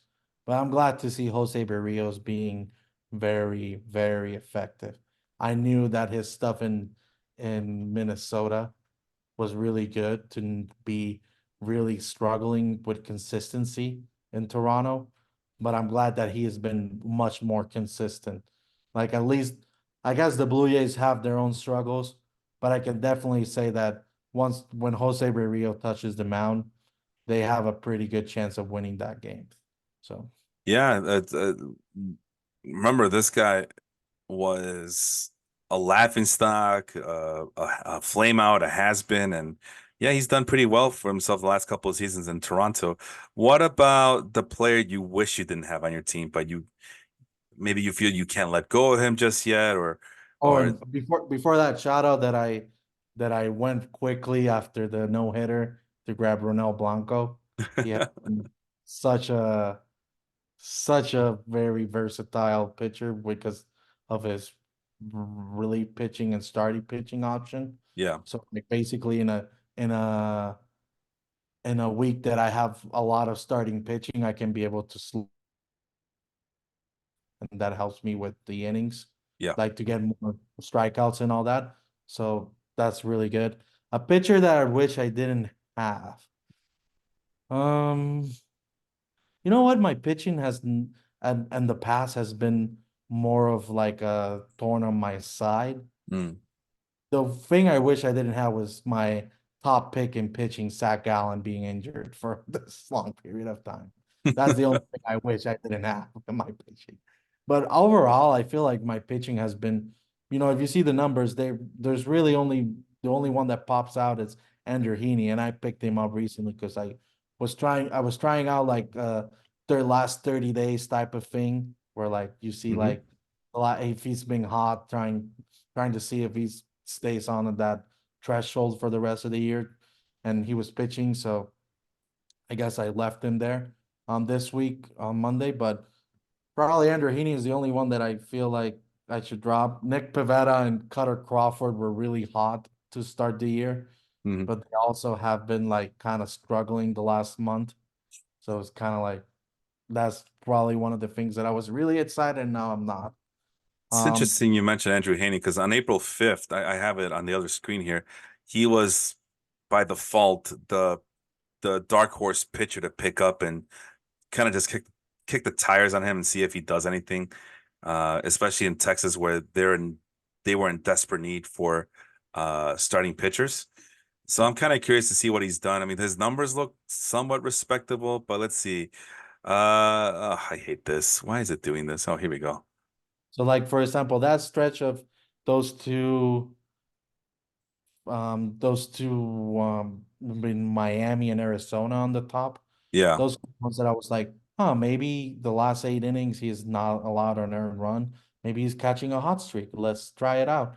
Not been that much of a difference before that, but I was like, let's try it out. That's probably the next player I'll probably drop to see on the waiver wire what I can pick up. But overall, like the other pitchers have been more of like they're for example, the Jose Barrios and Matt Fried are people that I will never consider, but the other ones are like, oh, they have been pretty consistent and all that. So I mean, I don't blame you about Andrew Haney. I mean, April 25th, 7 strikeouts in 6 innings, 4 strikeouts, no walks on May 1st, 7 strong innings, 5 strikeouts in 6 innings on May 6th, May 11th, 8 strikeouts, no walks, 2 earned runs in 5 innings. But then May 17th against the Angels of all teams, yeah, 5 strikeouts and but only in 3 2/3 inning. He got trashed by the Phillies, got trashed by the Diamondback. Well, I wouldn't say trash. He came out of the bullpen against the Diamondbacks. But obviously, against an easier matchup in the Marlins, he did pretty well. 7 strikeouts in 6 innings.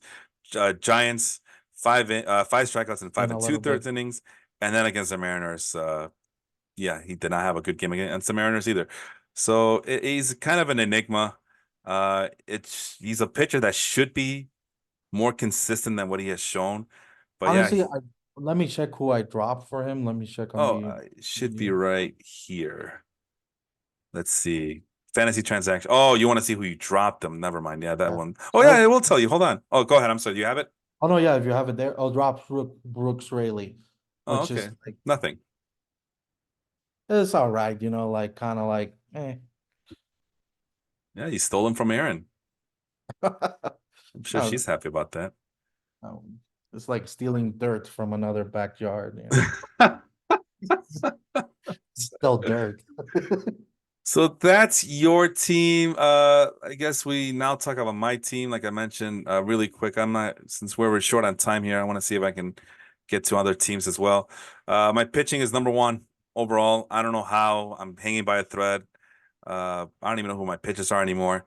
But again, I put a premium on pitchers. There was a short list of pitchers that I wanted that I had to make sure I got in this draft. And for the most part, I got the pitchers that I wanted in this draft. But again, it came with a price. So I'm number one by a landslide in pitching, according to the Roto standings. But if you look at the hitting, I'm only fifth. And I'm behind 1, 2, 3 playoff teams or 3 really good teams. Well, although Sean 12-11, that's not a good team, but Roto standings say otherwise. But yeah, 3 out of the 4 teams that are right there with me in terms of win-loss record, they have better hitters. So that's definitely a red flag. So how do I get the number one pitching? Because I have no idea. Well, Hunter Brown, I just picked him up recently, so he doesn't count. Luis Castillo, definitely. Bryce Miller. Ranger Suarez has been a godsend. Although the ironic part is it was supposed to be Christopher Sanchez who was going to be my dark horse darling because I had him last year and he helped me win 2 championships last I checked. Ranger Suarez is a pitcher that I always liked, but I always saw him more as a mid rotation guy, Yeah. and nothing much else. But he's pitching like an ace. Ace is the place. 9 quality starts already. 10 wins. That's gonna help a Very lot. surprising when you have Aaron Nola and Zach Wheeler in the same rotation. Talking Yeah. about Ranger Suarez as your ace is pretty is a pretty it's a pretty good compliment for the Oh, lefty. and then not only that, but I also have the relief pitcher Jeff Hoffman, former Rocky.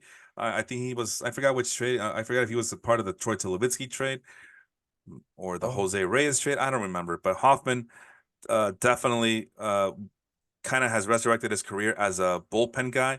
He gets you saves. He gets me holds. Although I saw that you have Jason Adams with Jason Adams, or is it Jason Adam or Jason Adams? I forget. Race player, but you have him on your team. Jason Adams.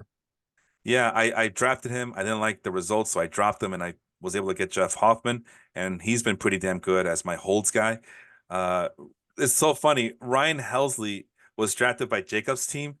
I had Jacob on my show, and we started talking about Ian Hamilton, the Yankees relief pitcher, and we dug deep into his numbers, and Jacob must have fallen in love with the guy, after my evaluation of the guy, because he immediately went out after we were done with the podcast. He immediately dropped Ryan Helsley and picked up Oh Ian my. Hamilton. And I'm a vulture, bro. I'm like, okay, you're gonna do that to me? Fine. I wanted Ryan Helsley to begin with, so I'm gonna get him. And 24 saves later, here he is with my team. So thank you, That's a Jacob. good pickup. I mean, Oh, in the midst of all the Cardinal BS that they're living by, oh there, yeah. Lewis. That's a good. That's a Yeah, good. That's the best he's pickup that you can get. I hope he gets traded. Oh, actually, I hope he doesn't get traded because he goes to a contending team. He may not be the Closer. closer anymore. So Paul Sewell, he's finally getting back from injury, so he's been doing He's a pretty good good. He's pickup though. Like Paul, I like Paul Sewell. He's very consistent. Oh, I drafted him in all my leagues. I wanted to make sure he was on all my teams, man, because I'm a firm believer. Joe Ryan, I've always been a believer in Joe Ryan. I scream from the loudest, from the highest mountain. Get Joe Ryan. Get Joe Ryan. Don't stop believing in Joe Ryan. Jesus Luzardo has been up and down, unfortunately. And then Mason Miller was dropped by Sean, and Sean was pissed off that I was the one who got him. Like, who told him to drop Mason Miller? I didn't tell you to draft me. And then Grayson Rodriguez is the other guy I drafted. So I guess that's how you become the best pitching staff in all of baseball. And I still got Max Scherzer on injured reserve. So yeah, Do you think there, he'll come back to full form?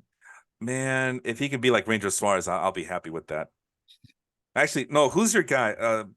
He didn't come back like Jose Barrios because Oh, I saw Jose Barrios, man. Yeah, those strikeouts are lacking, but he's consistent everywhere else.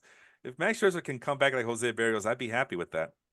I mean, shoot, if you have the opportunity to get 4 out of 6 categories and consistently compared to a person that you get that strikeouts categories for sure, because you're gonna strike out everybody that he faces, but only goes 3 innings because he's getting blown out by the offense.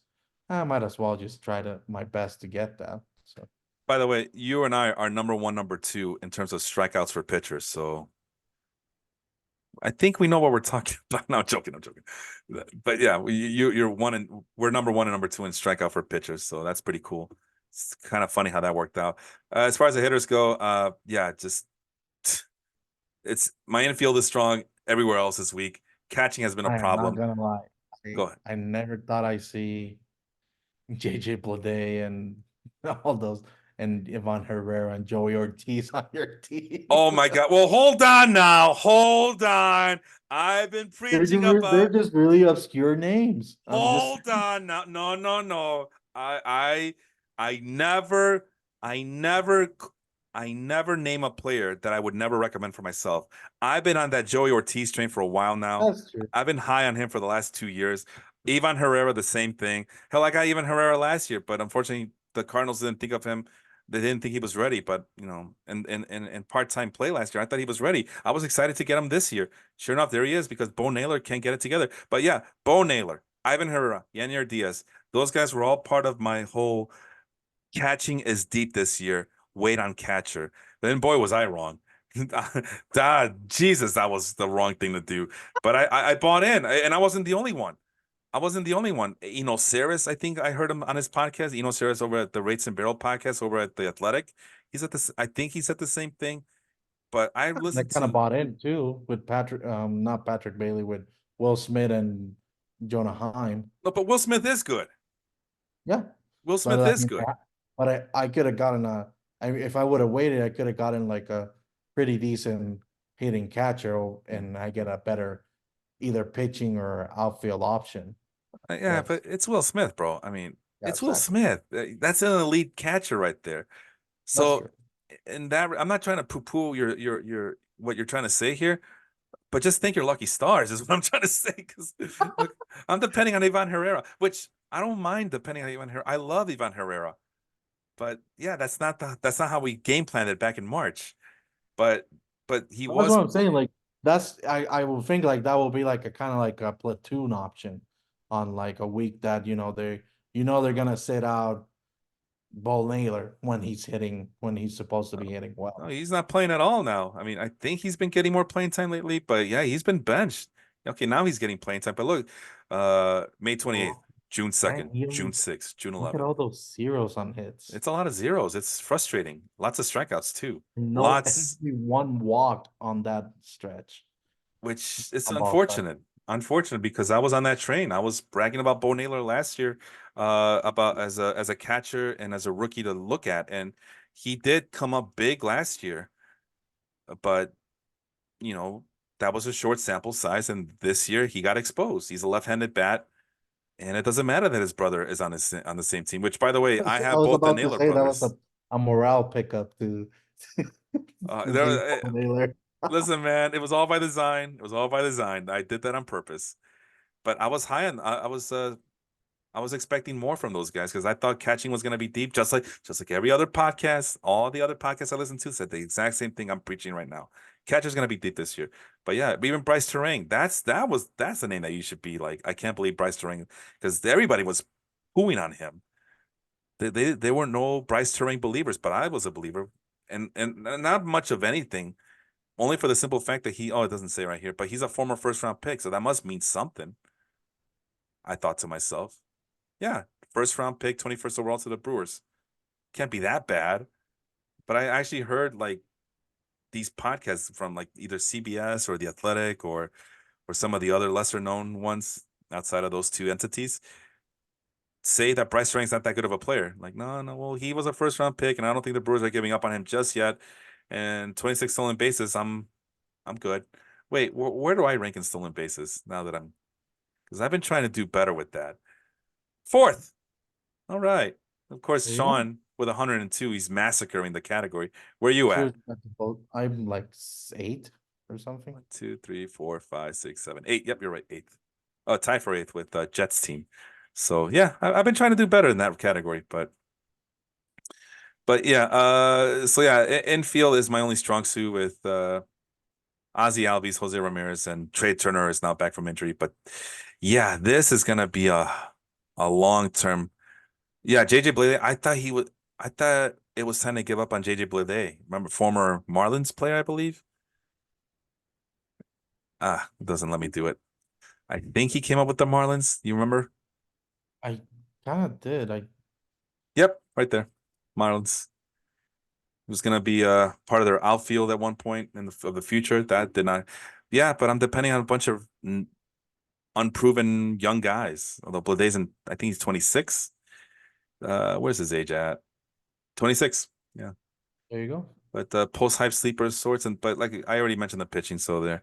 What's next really quick? Let's talk about James, who his claim to fame was that he tied my record for the most wins in the regular season, and then he had a stinker of a season last year, really bad year last year,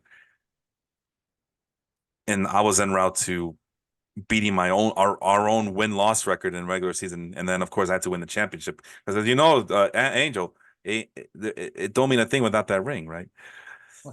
Let's what one hitter that you can see here stands out for you on James's team?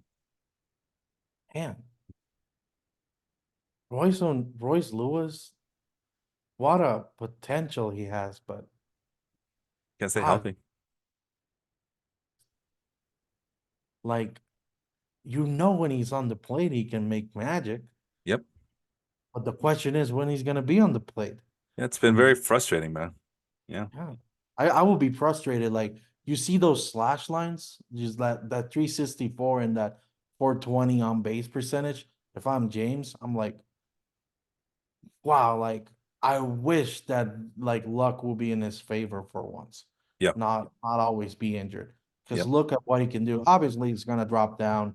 I would guess like 280 and 380 on the on base percentage, but still those are really good numbers.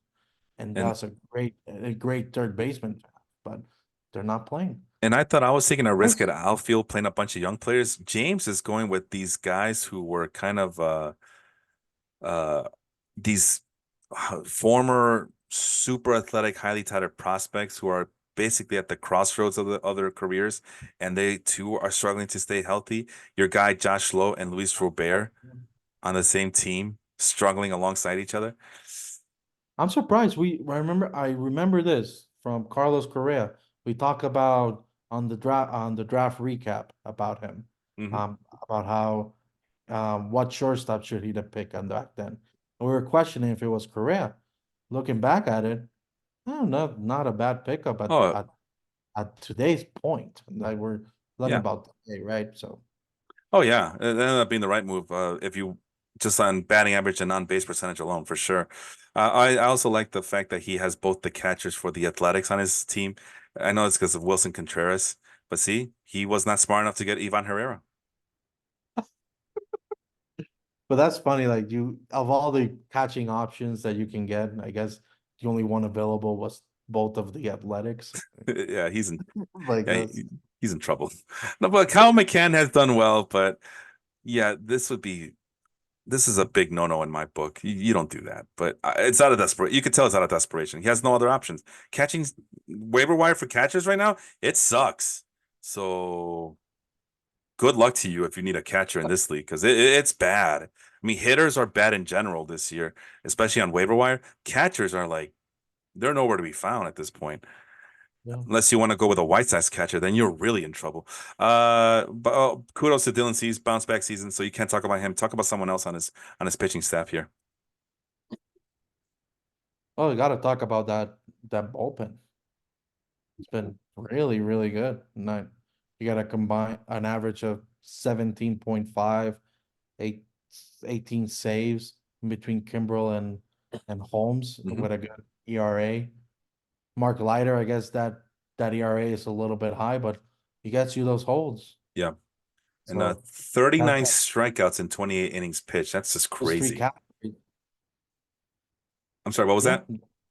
Sorry, I've been saying like those are three categories, blown saves and holds that if you can keep on hold, then you have like three out of the 12 categories on pitching. So that's a fourth of the points there. So And then waiting in the wings, Devin Williams with a bat. When is he coming uh, back?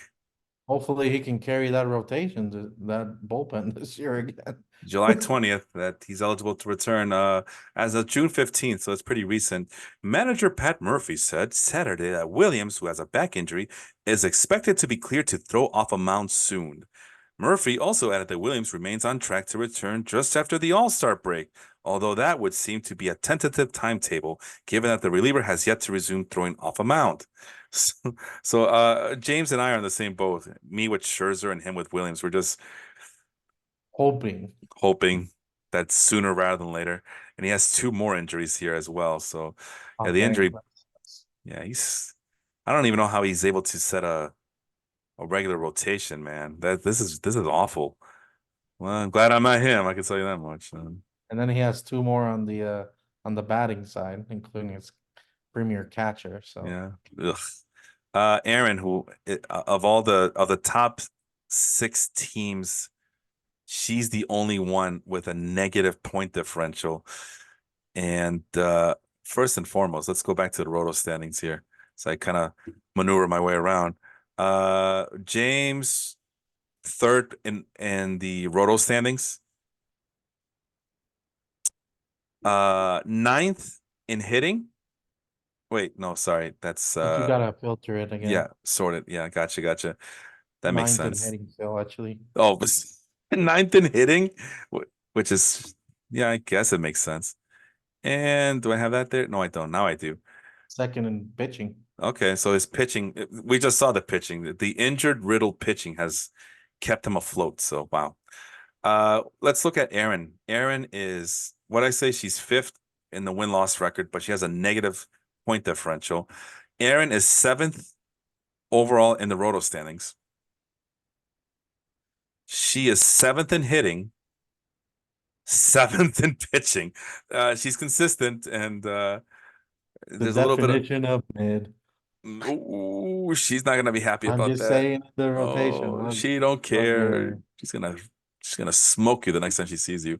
Um, We have a little rivalry from last year too. So oh no, I don't think she knows. I think no, no. She thinks you're going after her. Look at this. She's dead last in home runs. So, but I'm trying to be positive here. She leaderboard among triples and stolen bases, but not much of else. Uh, she that's leads the league in saves. that's the 2015 Royals there. Oh yeah, maybe that's how she's getting away with it. She's trying to be the Royals from 2015. So what were the things? So we're not gonna look at any home run hitters. We're gonna look at who leads. We got to give her props. She's always been a big adamant of getting good catchers. Not gonna lie, Adley Rutschman getting the best catcher, hitting catcher in the league. You can argue. Is he still? Let me see. Is he still the best catcher in this league? So I thought it was William Contreras. What do you mean by injured? No, not Wilson. I said William. William Oh, Contreras. William, my bad. Sorry. Yeah, because I know that some been trying to do some all-star voting, and I've been kind of just doing it just based on fantasy. I just haven't had. Oh yeah. So either way, the second best catcher according to Fantrax, William Contreras of the Brewers, number one. There's your guy Will Smith, right? There you go. Salvador Perez. Yeah, who gave up on Salvador Perez? Those people suck. Logan O'Hoppe, who I really like coming to this year. Ryan Jeffers trying to make a name for himself. David Fry eating up my Bo Naylor line hitting at bats. There's my guy Yanier Diaz. 1, 2, 3, 4, 5, 6, 7, 8. Yeah, 8. That's where I had him ranked. So I'm glad with, all things considered, I'm happy with where he ended up, where he is right now, because it could be much worse. And then it's just goes on from there. There's Ivan Herrera moving up the standings little by little.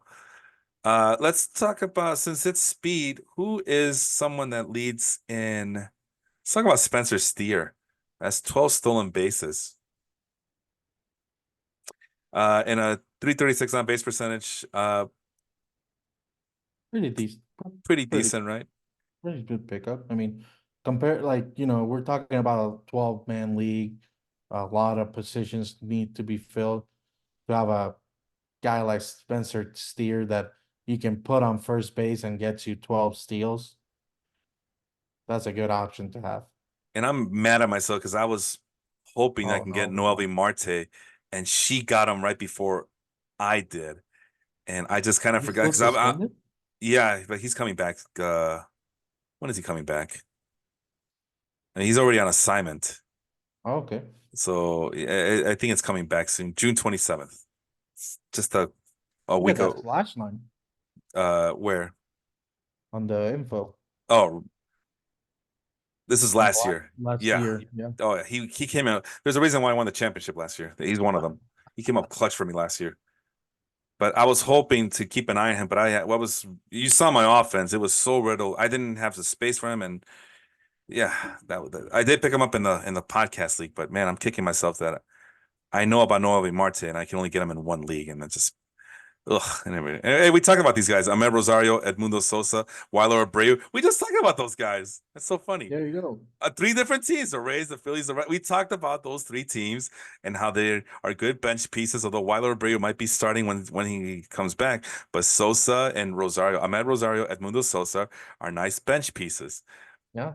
for real baseball teams. I don't know about fantasy, but I don't know what Aaron is doing there. I mean, What? to be fair, like Ahmed Yeah. Rosario starts consistently Well, I'll for be. the Rays. Oh, well, look at that. He does. Okay. I I guess mean, I got thrown following off. it, it's been one of the things that people have been talking about. Like, if I tell you what position Ahmed Rosario normally plays, what would you say? All over the place. It should be center field at this point of his career, right? But I always thought he was shortstop, but now the Yeah. Rays are putting him as a right fielder Oh, yeah, yeah. because Well, of Josh Lowe. he's So versatile. I'm like, Yeah, but then you got like Jose Caballero on shortstop too. So it's yeah. kind of like you get a guy. I thought Jose Caballero was a different position from what I understood. So I'm like, you got Ahmed Rosario, who's a natural shortstop. You know what happened with you know who last year, and Taylor Walsh has your back against the wall and on hitting wise. Probably Ahmed Rosario will be a good thing on the as a shortstop, right? But no, he's playing right field, and you have Jose Caballero on shortstop, and you got the defensive wizard Taylor Walls on the bench. And Nico Horner is basically a personification of Aaron's team. Uh, no home run, very little home runs, not much power production, but 25 walks versus 26 strikeouts. Aaron is in the top half in hitting strikeouts, so and 10 stolen bases already. So yeah, if one player can personify a baseball team, it's Nico Horner. with Aaron's team. Let's look at pitching. We said saves, right? Let's look at that bullpen. Emmanuel Clase, we just talked And about him, Kyle Finnegan. and Kyle Finnegan, who I have no faith in, and he's making me chew my words at the moment. I actually went, and I had Hunter Harvey because I was waiting for him to take over, and then he went through that stretch where he was just awful, and I believe I yes, look at Aaron just taking all my second. Well, I'm not gonna use that term, sloppy seconds. She's taking off all the guys that I used to have on my team. I see. So she's paying attention. Okay, I see. Yeah, I dropped Hunter Harvey for Hopefully Jeff Jeff Hoffman, Hoffman. and I never looked back. And then recently, Aaron picked up on June 1st. She picked up Hunter Harvey and dropped Yimi Garcia of her. I think Yimi is still with the Blue Jays, so that's her team up in Toronto. So he must have been really bad. What was I talking about? Nestor Cortez on the bench. Yeah, He's been a little bit better than last year. Yeah, I mean the control, man. 4.78 strikeout per walk ratio. That's impressive. Really quick before I move on, Hunter Harvey, 21 holds, 41 strikeouts and 36 innings pitched. And like I said, Kyle Finnegan was not someone I had any faith in. And he's actually having a pretty good season. So Aaron getting the Nationals connection there. So that's why her bullpen's so good. Getting back to Nestor Cortez, what else were you gonna say about him? I was just saying, like last year, he was a little bit disappointing, and Mm, he also had some injuries. So glad. I mean, one of the probably only two or three Yankees that I like. So I'm glad he's had a bounce back season bro. fantasy. Christopher Sanchez. Didn't I just talk about him? He was on my team. So my team, Erin's she's just looking at all the players that I picked up and seeing which ones I'm dropping so she can pick them up. That's ridiculous. When did this happen? All right, so I dropped him on May 14th because he was just brutal. Like, For and Leody Taveras, I needed the offense. I'm telling you, I had no offense. I have no outfield. I needed help, and Tavares sucked. And then a couple of weeks later, Aaron picks up Christopher Sanchez for Dylan Moore. How's he been doing the last 30 days? I'm always kind of curious about that. 30 days, three quality starts, in 28 innings pitched, only 19 strikeouts though. I was hoping for a bump in strikeouts because the Phillies were talking about trying to increase his velocity on his fastball and all his other pitches, and it looks like that didn't come to fruition. But 3.17 strikeout per walk ratio, that'll work. That'll work. So that's Aaron. Oh, speaking of the Phillies, Zach Wheeler. We were just there you talking go. about him too. So that's another reason why Aaron is able to stay above water. Let's go with one more team, my old podcast partner, and this is the last winning team and then run out the rest of this. Henry, 10 and 13. James Pinos, 10 and 13. Mike Harvey, who was in dead last place at one point, is now 10 and 13. So Facing in this week, so yeah, well, they're on the bubble. Those three teams are on the bubble, and be careful because I know that you see those other good teams on your tail, especially my team. But Mike has been known to, and he's on a current 2-game winning streak, yeah. and he's been known to frustrate people. Leon's team 9 and 4. This is parity at its. Look at this, man. You got 3 10-team wins and 3 9. Sorry, And three three 10 12 win teams. teams. Go ahead. I'm sorry. Go ahead. I'm done. You got the 12 win teams, the 10 win teams, and the 9 win teams. That's ridiculous. I would hate to play poker with these guys. You gotta step up your game. You gotta be assisting and 16 be wins. parity. But yeah, Leon, Jacob, and Jet with 9 wins apiece. So points total. According to win loss, Sean at 12 and 11 with a very big. I think he was at plus 48 last I checked. Can you run those numbers by me one more time? Point differential for Sean's team as I move on to the next thing. Uh, Sorry, I was trying to see from there. Go ahead. It looks like it is around 49. Yeah, okay. Plus 49. It's not plus 60 like my team, but it's okay. Okay, so sixth place win-loss record, fifth in total roto standings, fifth. Oops, never mind. Go back down. Fourth in hitting, and third in pitching. Wow. So yeah, he's had the worst luck of them all. But he did this to himself. He picked up both O'Neal Cruz and Ellie De La Cruz. What do you think was going to happen? Yeah, you get the stolen bases, but at what cost? What did it cost you? What did it cost you, Sean Flannery? Everything, as he would say. So nice little throwback there. Yeah, he's struggling to get doubles. So his speed is the thing, right? So home runs and doubles are down, but triples and stolen bases are way up. Walks are strangely enough way up, but he's struggling with the strikeouts. That's So such a weird combo. You're really good at walks, but you're also really bad at strikeouts. it could be that they're a little bit too patient. And we're gonna take a look at his team right now because now I'm kind of curious to see what the issue is here. Because usually when you have it like that, you're a little bit too patient because you're Mhm. you're just you're not being aggressive out there because you're waiting for the right pitch, and then we just What saw the people think Juan pitchers. Soto is. But Juan Soto actually draws walks. That's what I'm saying. Like Oh well, people, yeah. I see what you're saying. No, this is I'm imagining. Jeez, I can't even say Joey Gallo either because Sean has these speedy guys, which leads me to believe that they have a lot of contact as well. So Sean, and then on the pitching side for Sean, probably like a Jack McNeil type of player. McNeil doesn't strike out too much like that though. But I see what you're saying. I see what you're Like trying to do. But when he strikes out, it's always like kind of like looking at the pitch from mm, when I think of like no, I it I have a feeling that his problems is a bunch of guys who swing at everything. So 97, well, that's your problem. You got Ellie De La Cruz.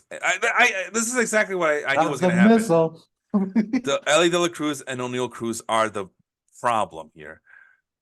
So yeah, and then and then he does this to himself. He also picked up Jared Kelenic, and he's not giving up on him. He also picked up Helio Ramos, who has a very high strikeout Elliot rate. Ramos. Yeah, he has a very high strikeout rate. Last I checked, that's why I didn't pick him up on any of my teams. Um, how often does he strike out? Let's see, 141 divided by 46. Yeah, he strikes out every three at bats. Helio Ramos does. Yeah, that's pretty concerning. That's why I didn't pick him up. There's a lot of flukiness to his game, but he's gonna ride the hot hand because he needs to justify starting Jared Kelenic on this stupid team. He's waiting for Wyatt Langford as well. Byron Buxton, and he's waiting for him to turn things around. But that's the problem. The reason why he's striking out so much, I mean, it's Ellie De La Cruz, O'Neal Cruz. It's as simple as that, and that's exactly what I told him was going to happen. But the reason why he walks so much, well, he has Juan Soto as well. There you go. So yeah, that's gonna be it right there. And what was it? Oh, he has a lot of strikeouts on the pitching side as well. Yeah, For you got Reagans and Garrett Crochet, yeah. I think Skubal. I think Reagan's is left-handed, right? Yeah. Yes. All three of them are left-handed. Yeah.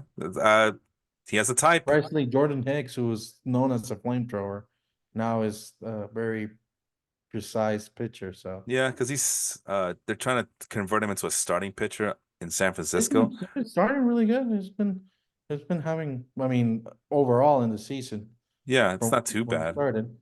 Yeah, it's not gonna light up the scoreboard, but it's not been too bad. What else? What other pitchers? Tanner Houck has been amazing. He's always been a big fan. Sean's always been a big fan of Tanner Houck. I Yeah, mean, I saw it firsthand when he burst into the scene on 2021 and the Rays had to face it yeah. from the bullpen a couple of times. That was bad. He has both the Diaz brothers, Edwin and Alexis. That's a good that's a good mids. But How that? Alexis has been struggling this year too. So Yeah, but Shota having a guy like Shota Imanaga who has had a marvelous rookie season, that helps a lot too.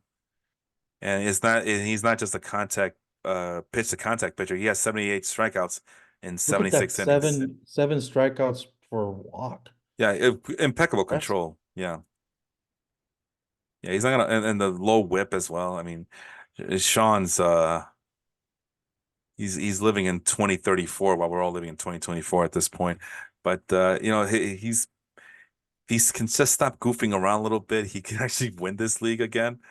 But yeah, he did admit. I mean, when he won back-to-back championships, and he did say that he basically is playing with house money. He has nothing else to lose here. Um, so yeah, that might explain why he's experimenting more this season. And that about wraps it up. Anything else you wanted to mention before we call it a night? No, I actually talking about parity. This has been kind of like the most league, like on like there's a top half and a bottom half, Yeah. pretty predominantly. But it's been really frustrating for me because the top half has been chewing on each other a Hmm. lot. So it's kind of hard for me because I can get on a 2 or 3 win streak, but then I face one of the top half guys and get a loss, so I don't get on a win streak. So it's kind of like I want to get on those 7 or 8 win streaks and then lose, kind of get ahead of the pack, but they keep getting me back. Like and it's still it's only 3 games, but a bad 3 week stretch can put me back on being a middle of the pack. So Yeah. And as you see, there's the top half and the half nots, the bottom half.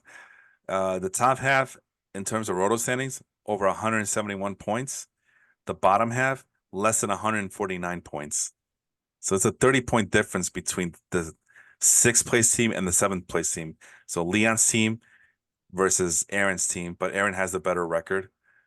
And that's why she's currently in fifth and looking very comfortable at a playoff berth at this point. Um, and yeah, so I just realized that we're about a quarter.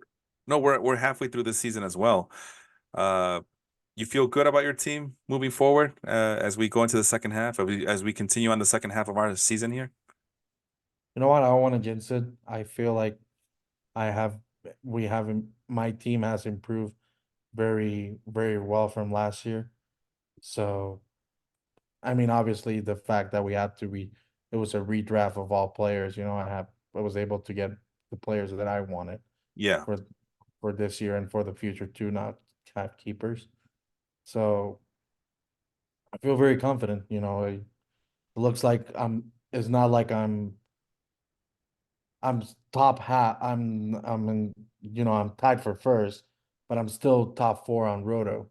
So that Hmm. means that there's still improvements to do, but it's not a very concerning thing. It's like, I'm first in the league, but I'm eighth in Roto. So it means that I'm being very lucky on the draw of my teams. So Yeah, and I think we can agree that Aaron's team has been the luckiest. I mean, just on the point differential alone. But yeah, we saw the Roto standing.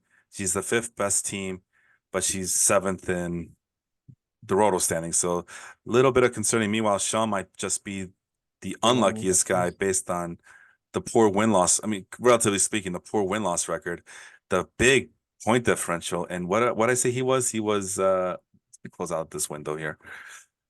Fifth in the Roto standing. So he should have a better win loss record than what he has shown so far in that regard. As far as the losing teams, this I guess James's team would be and obviously Leon's team as well.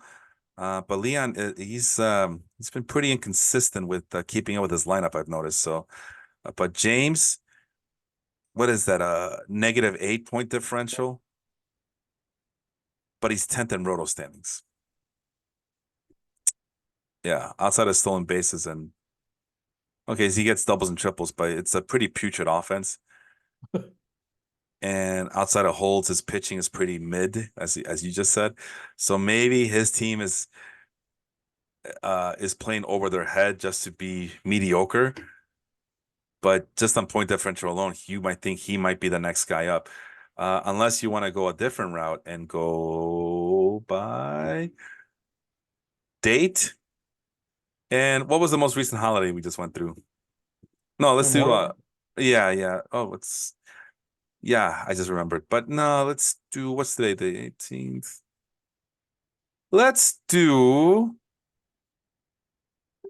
yeah, Let's let's do the last 30 days. Let's go to May 13th. So this is about 30 days worth of data. And now all of a sudden I'm the seventh best team because they've been really struggling. My team's been struggling since May 13th, right? and look at Mike Harvey. Yeah, I told he started like dead last, and now he's rocketed up to 10 wins, and now he's the second best team since May 13th. And there's James right there since May 13th. He's been also moving up the roto Yeah. standings. So yeah, and then Sean in dead last. Aaron in 11th place. So we might be seeing a shift in a shift in thought here. Uh, but how has that? Oh, it doesn't tell me here. I know there was a way to do it. Can I just do this regular season? I know I could do it on the app on my phone, and it does not. Oh yeah, it does right here. Yeah. But despite the bad roto standing on my part, I'm 6-5. There's Mike's team 8-3. Andrew has been consistent. There's your consistent team right here. The Jets been playing over his head. I don't know how I'm in dead last, and I'm only 7th in roto standings, but I still have a pretty impressive point differential. And then Sean and Aaron at 5-6 records. So Hey, the luck of the draw is whoever you face that week. yeah, well, we're a semi-weekly league, so dude, Oh, sorry, whoever you face that semi-week. for that matchup period, right? But yeah, that's the difference between a weekly league and a semi-weekly league. A semi-weekly is a lot more variance involved because it's a shorter amount of days. Was a weekly league. I just explained how I defeated Raheel. If it was in this league, I would have gotten smoked and just move on to the next game. But I needed all 7 days to defeat Raheel and come back from that major deficit. So big. So yeah. Anyway, we covered a lot. We didn't get to too much of our teams as I wanted to because we got distracted with the trends, the current trends of Major League Baseball. With that being said, any last word from you, Angel? Let's keep let's keep competing and let's talk with our general managers of each team and talk some sense about getting on base more. And it's gonna be very boring baseball if we're only seeing home which runs and is strikeouts. which is ironic because these rule changes were supposed to change all of Implement that. those. And I let me pull it up back. I think I saw something. okay, I was seeing something with we were talking about the fastballs and the pitching. okay, Um, maybe I'm crazy, but this is something that I noticed okay. You're on crazy. the. Let me see if I can pull it up. I think it's on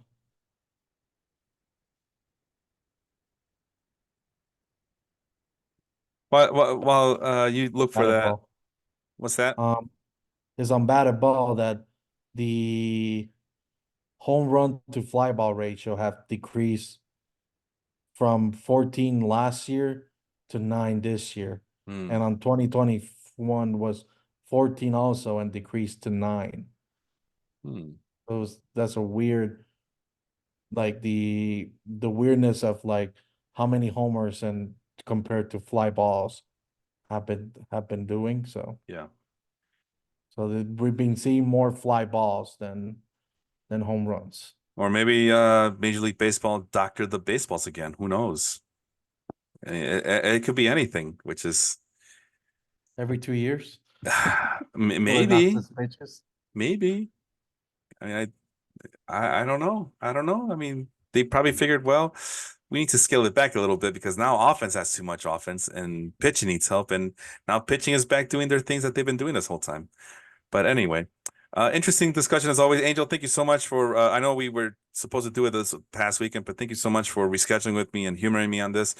And like Angel said, keep competing. The parity is bonkers in this league. And as long, I think the number one thing that you and I will agree on is that as long as you keep trying, you should.